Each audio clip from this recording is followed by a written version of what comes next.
Hi. We are. What I was really interested in learning about today was the subject of time. And if it's like a law like gravity or physics, or if it's something we shape.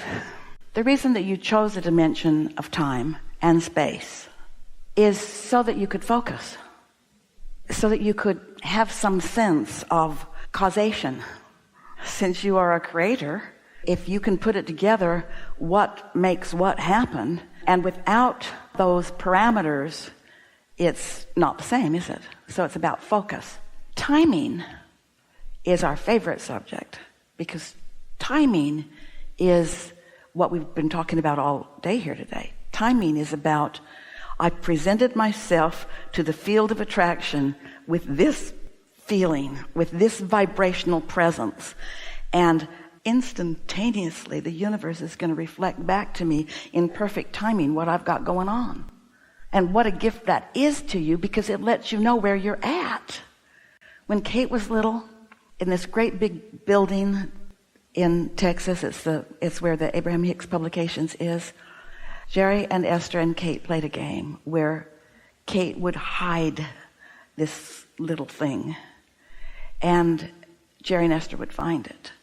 And Kate would give them clues. You're getting warmer, you're getting warmer, you're getting colder, and she would always lead them right to it.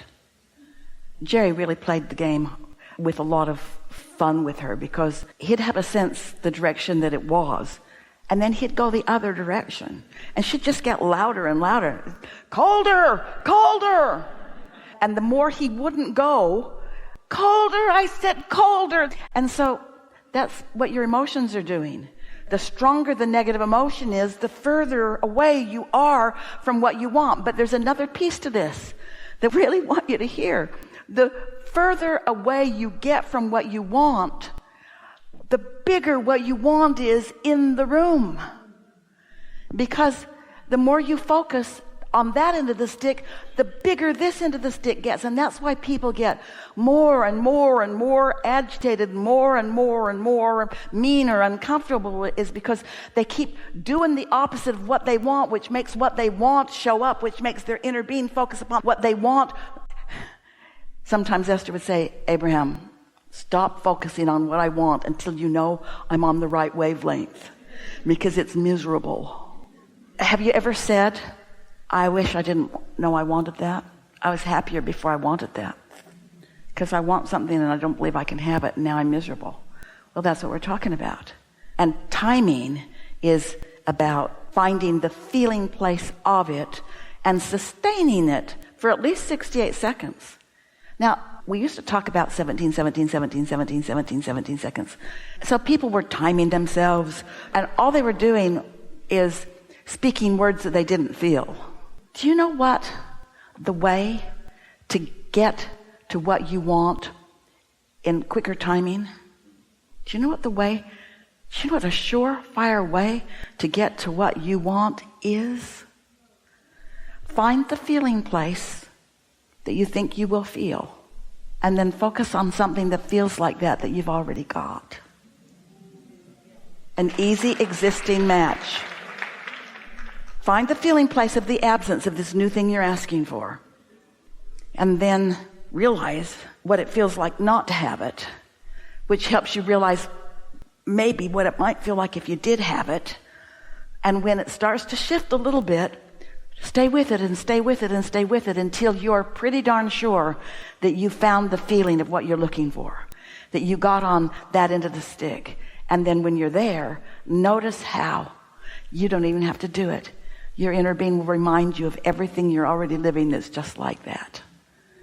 And when you do that, so that you're walking around feeling blessed, feeling clear, feeling clarity, feeling sure, feeling confident, because you were wise enough to focus on the things that it was easy to find that, before you know it, you're just going to feel invincible. I've been feeling pretty invincible. Yeah. And really good often. And it's almost like, oh, that's a cool idea, and that's a cool idea, and that's a cool idea. And So what's your question? What's your question about timing? I think it's a time and overwhelm and like the doing. Wait, that's part. a contradiction to what you just said. Yeah, no, it flips that fast. Because I'll be like, oh, and then it's like I'm losing it or I'm forgetting it or I'm not going to be able to get to it. That's because you're just getting used to this understanding and used to the application of what you know about it. We always say start with easy things. Start with easy things that you're not all wadded up about until you sort of get the hang of, hey, when I focus on it and I'm not demanding or upset or worried about it. But this is maybe the first word we ever said out loud to a group. Maybe. We say that often. Most people offer most of their vibration. In other words, updating it to today. Most people enter the field of attraction based upon what they've been observing, wanted or unwanted. And we love you so much, physical world that you live in. Most people that are trying to get you to do something are trying to scare you into it, worry you into it. You can't watch television without knowing that you're dying of something. They're just all sure that you are. You need that method and you need that screening and you need that medicine. And ask your doctor, they keep saying. Ask your doctor. And Esther says, I don't have a doctor. I don't want a doctor worrying about me all the time. But your television tunes you to what you don't want because your television tunes you to what's going on. And most of it is to try to motivate you to do something different because you don't want what they're selling. And so most people are offering most of their vibration in response to what they are observing, and most of what they are observing is somebody's problem. That's why our friend, he's the clarifier of chaos. Couldn't you all sort of relate to that? Your phone rings. Oh, what now? What now? Oh, what now? And then you see who it is and oh, what now? Don't you have expectations? And isn't what's happening in your world a big part of your expectations? Well, what if you turned off the television? And what if you set your phone down for a minute? And what if you got off to yourself where people weren't demanding stuff of you? And what if you just took a little bit of time to clarify how you want to feel in your day? Free and frisky and fun and like I have a good point of attraction and up for it and clever and ready and wise and caring and eager. You could pick any of those things and remember the last time you felt that way and just focus on that last thing that happened that felt that way until it happens within you again, and then just stay there and then watch what the law of attraction does in response to what you got going deliberately, and show yourself that you can present a vibration to the universe and that the universe will deliver the goods. The phrase that we've been offering through all the years is, if this time-space reality can awaken within you a desire, it has the wherewithal to fulfill that desire to every single detail. If a desire can be born within you, you just gotta feel the desire and love the feeling of it. We started to say whether it manifests or not, but that's flawed because it will manifest. You gotta feel the feeling of it before it manifests and not be in a hurry about the timing of it, because that's when you introduce contradictory energy to it, which slows it down so much that then you stop expecting it. So if I stay in the feeling space, then the doing will just unfold. And why is that? Because the feeling place connects me to my source that knows what my path, hear this, very specifically chosen phrase, my inner being knows what my path of least resistance is. Not what the most resistant path is, not what the greatest path of allowing is that's ever been lived by anybody on the planet. My inner being's not considering anybody but me and what I want and where I am in relationship to it. And my inner being knows how to give me an idea that'll bring me a little closer. And my inner being knows what ideas I'm ready to hear and what ideas I'm not ready to hear. That was what our opening to you was about today.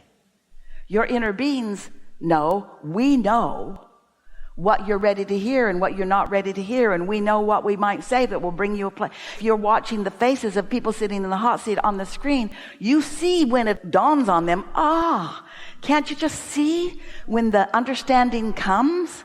You see it over and over again, and you feel it over and over again too, don't you? Yeah. Deadlines are about timing. Interesting that they're called deadlines. Deadlines are about timing, and they are almost 100% of the time a hindrance because it puts you in a time shortage consciousness. So now we want to go back to your question about time. Time is perceptual. Time is perceptual. When you're in sync with your inner being, time will slow to accommodate your savoring of all of the factors. Haven't you had an experience where you're savoring and it just feels like you've been there for 5 hours and it was only 1? Because your ability to dissect and select and focus and enjoy is in concert with the way your inner being views your life. And haven't you needed to hurry and you thought you had 10 minutes and it felt like 10 seconds? Because that time shortage consciousness made you awkward, it made you drop things, it made you forget things, it messed up your movement through time and space.